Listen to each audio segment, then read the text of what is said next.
இயேசுவை நேசிப்பவர்கள் பைபிளை வாசிப்பார்கள். இந்த சேனலை பின்பற்றினால் ஓராண்டில் வேதாகமத்தை வாசித்து முடித்து விடலாம். ஃபாலோ பண்ணுங்க, சப்ஸ்கிரைப் பண்ணுங்க. எண்ணாகமம் 1ஆம் அதிகாரம். இஸ்ரவேலர் எகிப்து தேசத்திலிருந்து புறப்பட்ட 2ஆம் வருஷம் 2ஆம் மாதம் 1 தேதியில் கர்த்தர் சீனாய் வனாந்திரத்தில் இருக்கிற ஆசரிப்பு கூடாரத்திலே மோசேயை நோக்கி, நீங்கள் இஸ்ரவேல் புத்திரரின் முழு சபையாயிருக்கிற அவர்கள் பிதாக்களுடைய வீட்டு வம்சங்களிலுள்ள புருஷர்களாகிய சகல தலைகளையும் பேர் பேராக எண்ணி தொகையேற்றுங்கள்.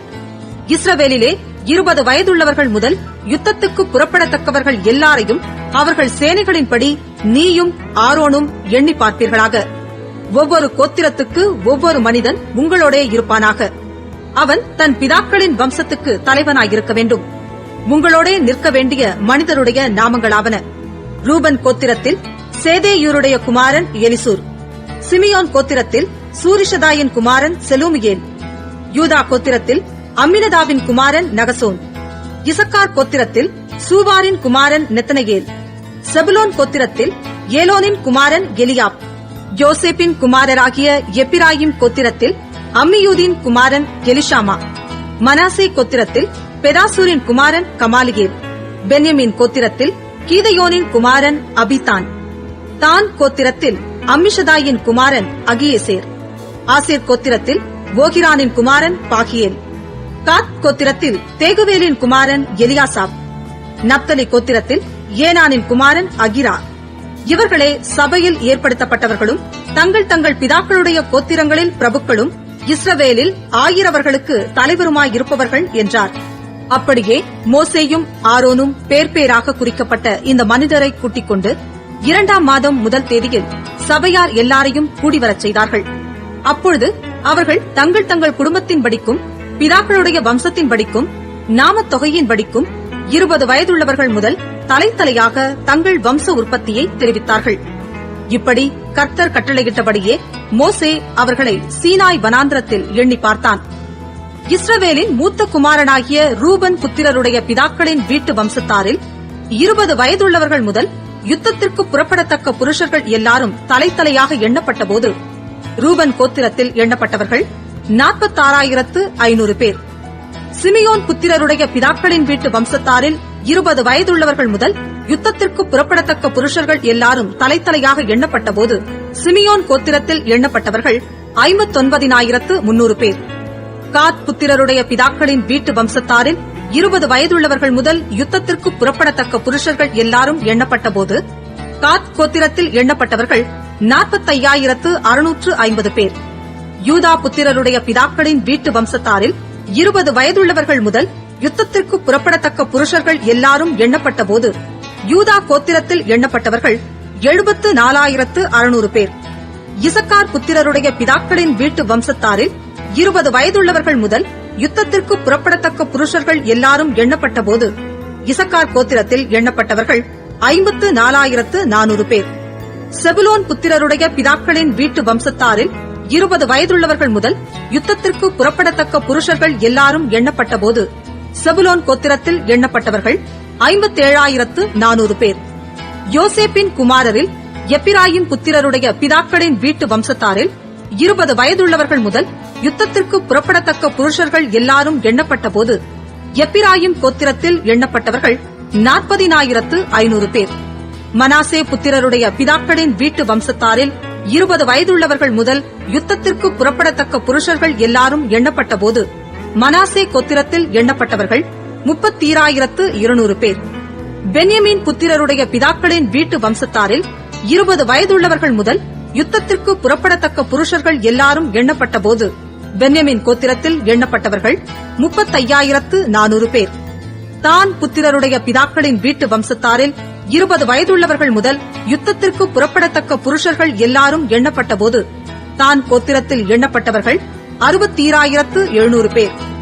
ஆசேர் புத்திரருடைய பிதாக்களின் வீட்டு வம்சத்தாரில் 20 வயதுள்ளவர்கள் முதல் யுத்தத்திற்கு புறப்படத்தக்க புருஷர்கள் எல்லாரும் எண்ணப்பட்டபோது ஆசேர் கோத்திரத்தில் எண்ணப்பட்டவர்கள் 41,500 பேர். நப்தலி புத்திரருடைய பிதாக்களின் வீட்டு வம்சத்தாரில் 20 வயதுள்ளவர்கள் முதல் யுத்தத்திற்கு புறப்படத்தக்க புருஷர்கள் எல்லாரும் எண்ணப்பட்ட போது நப்தலி கோத்திரத்தில் எண்ணப்பட்டவர்கள் 53,400 பேர். எண்ணப்பட்டவர்கள் இவர்களே: மோசேயும் ஆரோனும் இஸ்ரவேலுடைய பிதாக்களின் வம்சத்தில் ஒவ்வொரு வம்சத்துக்கு ஒவ்வொரு பிரபுவாகிய 12 பேரும் எண்ணினார்கள். இஸ்ரவேல் புத்திரருடைய பிதாக்களின் வம்சத்தில் 20 வயதுள்ளவர்கள் முதல் இஸ்ரவேலில் யுத்தத்திற்கு புறப்படத்தக்கவர்களாகிய எண்ணப்பட்ட பேர்கள் எல்லாரும் 6,03,550 பேராயிருந்தார்கள். லேவியர் தங்கள் பிதாக்களுடைய கோத்திரத்தின்படியே மற்றவர்களுடனே எண்ணப்படவில்லை. கர்த்தர் மோசேயை நோக்கி, நீ லேவி கோத்திரத்தாரை மாத்திரம் எண்ணாமலும் இஸ்ரவேல் புத்திரருக்குள்ளே அவர்கள் தொகையை ஏற்றாமலும் லேவியரை சாட்சியின் வாசஸ்தலத்திற்கும் அதனுடைய சகல பணிமுட்டுகளுக்கும் அதிலுள்ள சமஸ்த பொருள்களுக்கும் விசாரிப்புக்காரராக ஏற்படுத்து. அவர்கள் வாசஸ்தலத்தையும் அதன் சகல பணிமுட்டுகளையும் சுமப்பார்களாக. அதனிடத்தில் ஊழியம் செய்து வாசஸ்தலத்தை சுற்றிலும் பாளையம் இறங்க கடவர்கள். வாசஸ்தலம் புறப்படும் போது லேவியர் அதை இறக்கி வைத்து, அது ஸ்தாபனம் பண்ணப்படும் போது லேவியர் அதை எடுத்து நிறுத்த கடவர்கள். அந்நியன் அதற்கு சமீபத்தில் வந்தால் கொலை செய்யப்பட கடவன். இஸ்ரவேல் புத்திரர் தங்கள் தங்கள் பாளையத்தோடும் தங்கள் தங்கள் சேனையின் கொடியோடும் கூடாரம் போட கடவர்கள். இஸ்ரவேல் புத்திரராகிய சபையின் மேல் கடும் கோபம் வராதபடிக்கு லேவியர் சாட்சியின் வாசஸ்தலத்தை சுற்றிலும் பாளையம் இறங்கி லேவியர் சாட்சியின் வாசஸ்தலத்தை காவல் காப்பார்களாக என்றார். கர்த்தர் மோசேக்கு கட்டளையிட்டபடி எல்லாவற்றையும் இஸ்ரவேல் புத்திரர் செய்தார்கள். எண்ணாகமம் 2ஆம் அதிகாரம். கர்த்தர் மோசேயையும் ஆரோனையும் நோக்கி, இஸ்ரவேல் புத்திரர் அவரவர் தங்கள் தங்கள் பிதாக்களுடைய வம்சத்தின் விருதாகிய தங்கள் தங்கள் கொடியண்டையிலே தங்கள் கூடாரங்களை போட்டு ஆசரிப்பு கூடாரத்திற்கு எதிராக சுற்றிலும் பாளையம் இறங்க கடவர்கள். யூதாவின் பாளையத்து கொடியையுடைய சேனைகள் சூரியன் உதிக்கும் கீழ்ப்புறத்திலே பாளையம் இறங்க வேண்டும். அம்மினதாபின் குமாரனாகிய நகசோன் யூதா சந்ததிக்கு சேனாபதியாய் இருக்க கடவன். எண்ணப்பட்ட அவனுடைய சேனை 74,600 பேர். அவன் அருகே இசக்கார் கோத்திரத்தார் பாளையம் இறங்க வேண்டும். சூவாரின் குமாரன் நெத்தனகேல் இசக்கார் சந்ததிக்கு சேனாபதியாய் இருக்க கடவன். எண்ணப்பட்ட அவனுடைய சேனை 54,400 பேர். அவன் அருகே செபுலோன் கோத்திரத்தார் பாளையம் இறங்க வேண்டும். ஏலோனின் குமாரனாகிய எலியாப் செபுலோன் சந்ததிக்கு சேனாபதியாய் இருக்க கடவன். அவனுடைய சேனையில் எண்ணப்பட்டவர்கள் 57,400 பேர். எண்ணப்பட்ட யூதாவின் பாளையத்தார் எல்லாரும் தங்கள் சேனைகளின்படியே 186,400 பேர். இவர்கள் பிரயாணத்திலே முதற் பாளையமாய் போக கடவர்கள். ரூபனுடைய பாளையத்து கொடியையுடைய சேனைகள் தென்புறத்தில் பாளையம் இறங்க வேண்டும். சேதேயூரின் குமாரனாகிய எலிசூர் ரூபன் சந்ததியாருக்கு சேனாபதியாய் இருக்க கடவன்.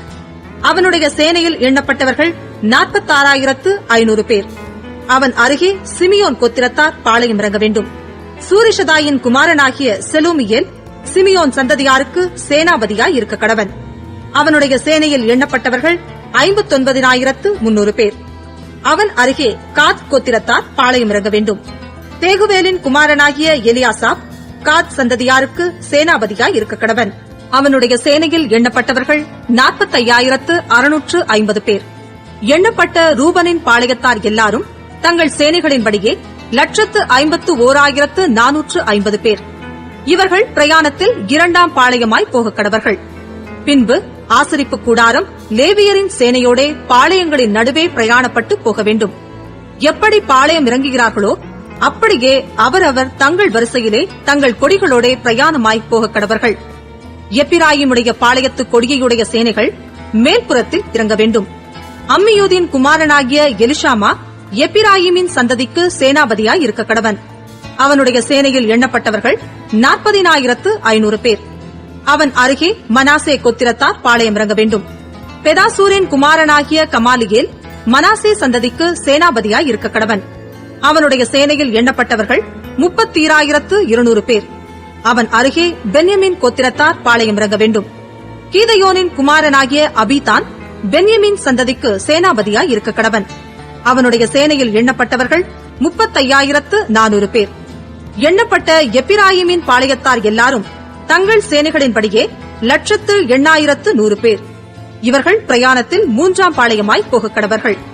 தானுடைய பாளையத்து கொடியையுடைய சேனைகள் வடபுறத்தில் இறங்க வேண்டும். அம்மிஷதாயின் குமாரனாகிய அகியேசேர் தான் வம்சத்திற்கு சேனாபதியாய் இருக்க கடவன். அவனுடைய சேனையில் எண்ணப்பட்டவர்கள் 67,700 பேர். அவன் அருகே ஆசேர் கோத்திரத்தார் பாளையம் இறங்க வேண்டும். போகிரானின் குமாரனாகிய பாகியேல் ஆசேர் சந்ததிக்கு சேனாபதியாய் இருக்க கடவன். அவனுடைய சேனையில் எண்ணப்பட்டவர்கள் 41,500 பேர். அவன் அருகே நப்தலி கோத்திரத்தார் பாளையம் இறங்க வேண்டும். ஏனானின் குமாரனாகிய அகீரா நப்தலி சந்ததியாருக்கு சேனாபதியாய் இருக்க கடவன்.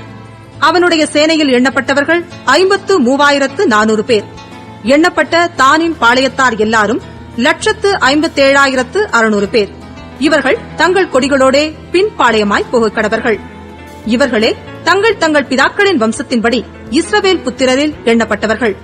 பாளையங்களிலே தங்கள் தங்கள் சேனைகளின்படியே எண்ணப்பட்டவர்கள் எல்லாரும் 6,03,550 பேராய் இருந்தார்கள். லேவியரோ கர்த்தர் மோசேக்கு கட்டளையிட்டபடி இஸ்ரவேல் புத்திரருக்குள்ளே எண்ணப்படவில்லை. கர்த்தர் மோசேக்கு கட்டளையிட்டபடியெல்லாம் இஸ்ரவேல் புத்திரர் செய்து தங்கள் தங்கள் கொடிகளின் கீழ் பாளையம் இறங்கி தங்கள் தங்கள் பிதாக்களுடைய வம்சங்களின்படியே பிரயாணப்பட்டு போனார்கள். சங்கீதம் 93. கர்த்தர் ராஜரீகம் பண்ணுகிறார், மகத்துவத்தை அணிந்து கொண்டிருக்கிறார். கர்த்தர் பராக்கிரமத்தை அணிந்து அவர் அதை கச்சையாக கட்டிக் கொண்டிருக்கிறார். ஆதலால் பூச்சக்கரம் அசையாதபடி நிலை பெற்றிருக்கிறது. உமது சிங்காசனம் பூர்வ முதல் உறுதியானது. நீர் அனாதியாயிருக்கிறீர். கர்த்தாவே, நதிகள் எழும்பின, நதிகள் இரைச்சலிட்டு எழும்பின, நதிகள் அலை திரண்டு எழும்பின. திரளான தண்ணீர்களின் இரைச்சலை பார்க்கிலும் சமுத்திரத்தின் வலிமையான அலைகளை பார்க்கிலும் கர்த்தர் உன்னதத்திலே வல்லமை உள்ளவர். உமது சாட்சிகள் மிகவும் உண்மையுள்ளவைகள். கர்த்தாவே, பரிசுத்தமானது நித்திய நாளாக உமது ஆலயத்தின் அலங்காரமாயிருக்கிறது. சங்கீதம் 94. நீதியை சரிக்கட்டுகிற தேவனாகிய கர்த்தாவே, நீதியை சரிக்கட்டுகிற தேவனே, பிரகாசியும். பூமியின் நியாயாதிபதியே, நீர் எழுந்து பெருமைக்காரருக்கு பதில் அளியும்.